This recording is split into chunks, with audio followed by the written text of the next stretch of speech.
تواصل إدارة نادي الزمالك العمل على تدعيم الفريق الأول لكرة القدم بصفقات مميزة لعودة الفارس الأبيض مجددا إلى المنافسة على البطولات التي يشارك بها بعد تدهور نتائج الفريق مؤخرا وتوديعه بطولة كأس مصر. ويعتبر تدعيم خط الوسط أحد أولويات الفارس الأبيض في التعاقدات الشتوية الجارية بعد رحيل نجوم الزمالك وخوفا من الإصابات التي تضرب اللاعبين. وأعلنت إدارة الأبيض عن موافقتها برحيل نجم الفريق إمام عاشور إلى فريق ميتلاند الدنماركي في صفقة ضخمة تساوي 105 مليون جنيه مصري، مع وجود بند الحصول على 20% من إعادة بيع اللاعب.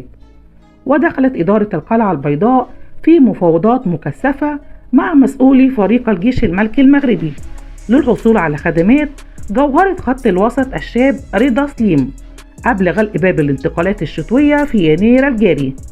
وفشلت الأبيض مؤخرا في التعاقد مع الجزائري أحمد القندوسي لاعب وفاق سطيف، والذي انتقل مؤخرا إلى صفوف الأهلي المصري في صفقة كلفت خزينة الأحمر $1,200,000.